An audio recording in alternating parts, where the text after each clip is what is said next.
Electrodynamics जो है वो है वैद्युत गतिकी, यानी कि विद्युत की गति, यानी कि करंट का फ्लो, ठीक है ना। तो यदि हमको सबसे पहले चैप्टर क्लियर हो जाए कि एक्चुअल में ये चैप्टर में क्या दिया है, तो डेफिनेटली फिर इसके जो क्वेश्चंस हैं वो हमें शायद रटने की आवश्यकता नहीं पड़ेगी। जैसे मैंने आपको क्वांटम का पूरा बेस क्लियर किया था कि क्वांटम का हमारे जीवन में या हमारी लाइफ में क्या एप्लीकेशंस हैं, क्या उपयोग हैं, ऐसे ही अगर मैं इसकी बात करूँ, इस चैप्टर की बात करूँ बच्चों, तो इससे तो आप लोग काफ़ी वाकिफ़ हैं, क्योंकि 12th में आपने इलेक्ट्रोस्टैटिस्टिक्स भी पढ़ी हुई है, आपने मैग्नेटिक थ्योरी पढ़ी हुई है, आपने इलेक्ट्रिक थ्योरी पढ़ी हुई है, तो इस चैप्टर से आप काफ़ी वाकिफ़ हैं। लेकिन ये डायनामिक्स जो है ये एक्चुअल में हमें क्या देता है या हमें इसको पढ़ने की ज़रूरत क्यों है, तो आपने अपनी छोटी क्लासेस में भी देखा होगा और बहुत छोटे में शायद एक्सपेरिमेंट भी करके देखा होगा कि आप जब भी इलेक्ट्रिक करंट के अंडर में कोई भी मैग्नेटिक नीडल को रखते हैं, यानी कि जहाँ पर सर्किट क्लोज्ड है, करंट फ्लो हो रहा है, और यदि आप वहाँ पर मैग्नेटिक नीडल रखते हैं तो उसमें डिफ्लेक्शन आना शुरू हो जाते हैं। मतलब बनी बात है कि जैसे ही इलेक्ट्रिक करंट स्टार्ट होता है मैग्नेटिक फील्ड ऑटोमेटिकली क्रिएट हो जाता है, ये सब हम बचपन से जानते हैं। तो इसी चीज़ को, यानी कि इलेक्ट्रिक फील्ड को और मैग्नेटिक फील्ड को, इन दोनों फील्ड को लेते हुए एक जो डायनामिक्स है, मतलब जो कुछ इक्वेशंस हैं जिनके लिए आपने शायद इनका नाम सुना होगा, ये नाम है, इसमें जो नाम आता है वो नाम आता है किसका, मैक्सवेल का। मैक्सवेल नाम के साइंटिस्ट ने जो 1861 और 1862 में जो इक्वेशंस दिए, 4 इक्वेशंस हैं मैक्सवेल के। ये जो 4 इक्वेशंस हैं ये पूरी इलेक्ट्रोडायनामिक्स को बहुत अच्छे से क्लियर करते हैं। ये इक्वेशन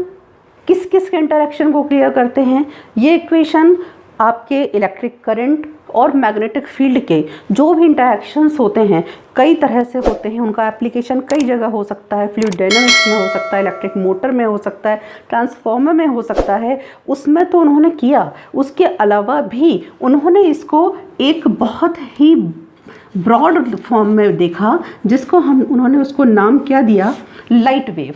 कि लाइट वेव जो है वो डिफरेंट मीडियम से ट्रेवल करती है, और जो लाइट वेव है वो किस किस को कॉन्स्टिट्यूट करती है, कौन कौन से फील्ड अपने अंदर रखती है। तो जो लाइट वेव है उन्होंने कहा कि ये 2 फील्ड, एक इलेक्ट्रिक फील्ड और एक जो है मैग्नेटिक फील्ड, इन दोनों फील्ड को ये अपने अंदर कॉन्स्टिट्यूट करती है। इन दोनों फील्ड से मिलकर बनी होती है क्या, आपकी लाइट वेव। और साथ में चूँकि ये मीडियम जो हैं, ये मीडियम क्या हो सकते हैं, सपोज़ जैसे वो एयर में ट्रैवल कर रही है, सपोज़ सन की लाइट निकली, सन की लाइट आप तक आ रही है, तो बीच में जो मीडियम है वो क्या है, एयर। मतलब कहने का कि ये जो एयर है इसको हम क्या नाम दे सकते हैं कि यहाँ जो मीडियम इसने लिया ये है क्या, आपका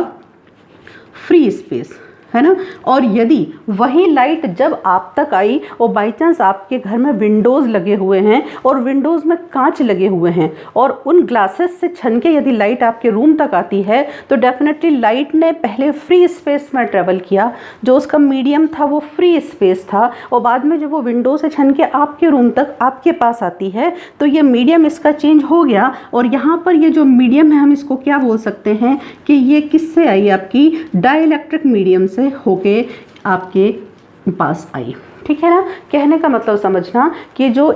लाइट वेव होती है वो डिफरेंट मीडियम से करती है, और भी कई मीडियम होते हैं, आइसोट्रोपिक मीडियम होता है। तो इन सारे मीडियम्स के बारे में भी जानकारी रखना, साथ में लाइट वेव के जो ई और बी हैं वो किस तरह से एक दूसरे को सपोर्ट करते हैं, उनके इंटरेक्शंस कैसे होते हैं, उनके क्या एप्लीकेशंस हो सकते हैं, वो सब कुछ जो है वो मेन किस में है, मैक्सवेल के इन 4 इक्वेशंस में है।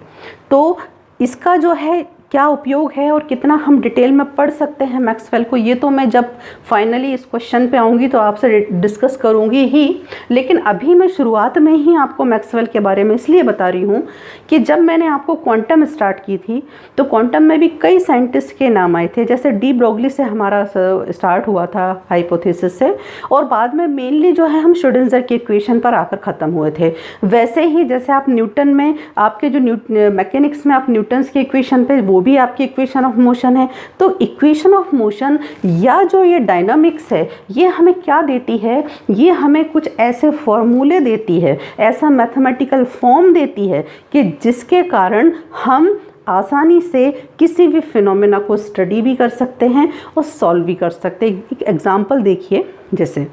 आपको पता है कि आपको एवरेज निकालना आता है, लेकिन एवरेज का आपको फॉर्मूला पता है कि आपको सारे जितने भी उसके डेटा है उसको प्लस करना है और जितना नंबर ऑफ डेटा है उससे आपको क्या करना, डिवाइड करना। एक क्लास में मान लीजिए 30 बच्चा है, 30 बच्चे का जो अलग अलग परसेंटेज आता है, आपको पता है एवरेज परसेंट पता करनी है कि इस क्लास का एवरेज परसेंटेज क्या है। तो आप क्या करेंगे, जो आपके 30 बच्चे हैं उनका आप जो परसेंटेज है वो प्लस करेंगे और डिवाइडेड बाय क्या कर देंगे, 30। आसानी से आप निकाल सकते हैं और आप बोल सकते हैं कि इस क्लास का जो एवरेज परसेंटेज है वो 60% है। वो हो सकता है मे बी उसमें 80% का बच्चा भी हो सकता है उसमें 40% का भी बच्चा हो, बट आप एवरेज क्या बोल सकते हैं कि इसमें कितने परसेंट का बच्चा है, आपका 60% का। तो आपको ये जो एवरेज का फॉर्मूला मिला,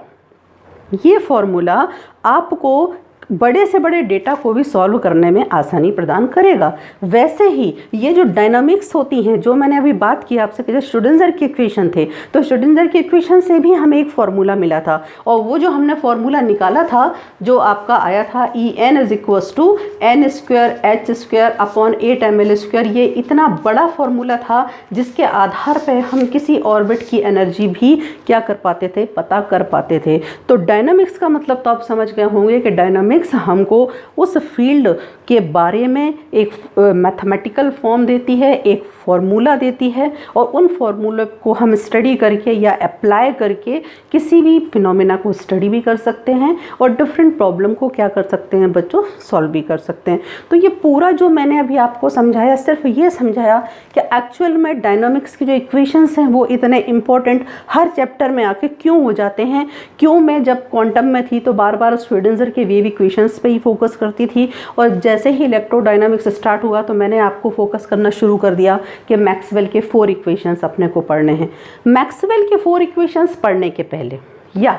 श्रोडिंगर के आपने जो 2 इक्वेशंस पढ़े थे उनको पढ़ने के पहले मैंने आपको कुछ बहुत सारी चीज़ें क्लियर की थी, जिनमें से शायद आपको याद हो। तो एक था आपका एनर्जी ऑपरेटर, एक था आपका मोमेंटम ऑपरेटर, इन्हीं को आप प्लस किया करते थे, है ना। तो मतलब जब डायनामिक्स के जो इक्वेशंस बनते हैं उनके पहले आपको कुछ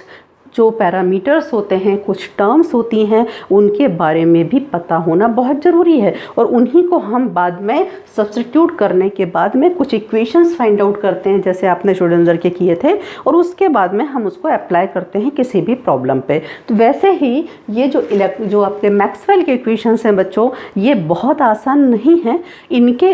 इनको जब आप सॉल्व करने जाएंगे तो उसके पहले आपको कई चीज़ें पता होनी चाहिए और वो सारी चीज़ें आपको पहले स्टडी करनी होंगी। उसके बाद जाके हम फाइनली क्या फाइंड आउट कर पाएंगे, मैक्सवेल के इक्वेशन, ठीक है ना। लेकिन यदि मैं आपको ये नहीं बताती और सीधा स्टार्ट करती उन जो पैरामीटर्स या जो टर्म्स थी, जो बेसिक टर्म्स थी इसकी, तो आपको शायद ये लगता है कि ये यूनिट एक्चुअल में क्या है। तो ये यूनिट अगर इन शॉर्ट बोलूँ तो ये यूनिट आपके इलेक्ट्रिक फील्ड और मैग्नेटिक फील्ड के इंटरेक्शन और उस इंटरेक्शन के कारण जो हमारे एप्लीकेशंस होते हैं दैनिक जीवन में, डेली लाइफ में, जो आपको बताने की बिल्कुल ज़रूरत नहीं है क्योंकि आप इतने ज़्यादा